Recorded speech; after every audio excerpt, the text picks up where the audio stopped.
Hi, this is Olivia with the FSW Writing Center, and in this video, we're going to talk about signal words. These words are used in phrases that signal to your audience how a quote from a source fits into your essay and how they should understand it.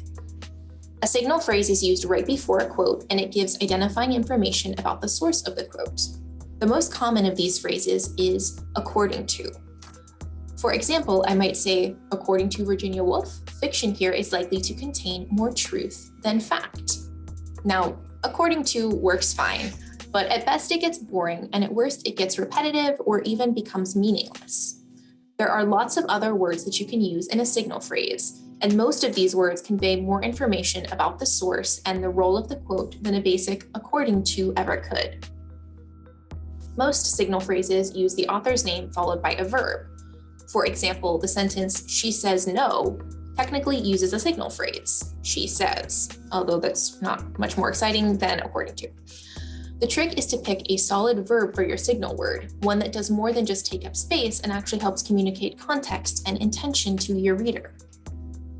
Going back to my Virginia Woolf quote, think about the difference if I say Virginia Woolf muses, fiction here is likely to contain more truth than fact, or Virginia Woolf observes, fiction here is likely to contain more truth than fact, or Virginia Woolf insists, fiction here is likely to contain more truth than fact. Each of these words has a very different effect, doesn't it?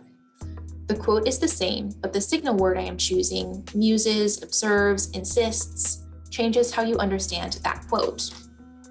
With that in mind, it's also important to make sure that the signal word you use is accurate to your source. For example, I would not want to say Virginia Woolf refutes, fiction here is likely to contain more truth than fact. Refute is a very valid signal word, but to refute something means to disprove it, and Woolf is not disproving anything in this quote. Using that word would misrepresent my source and mislead my readers. It's fine to use basic phrases like "she says" or "according to" in a rough draft, but when you're revising a piece of writing, take the time to think about the role of each quote and then choose a signal word that makes that role really clear to your readers. On our signal words handout, we have a long list of options. It's a great idea to keep this list on hand as you revise, so you can make sure each quote is paired with the most effective signal word possible. Take the time to make sure you understand the word's meaning and the quote's role in your essay, and your writing will feel polished and intentional. For more on how to use quotes effectively, you can watch our video on integrating quotes using the ICE method. If you have any questions about how well a signal word fits your paper or the particular quote you're using, feel free to reach out to the Writing Center. Thanks for watching.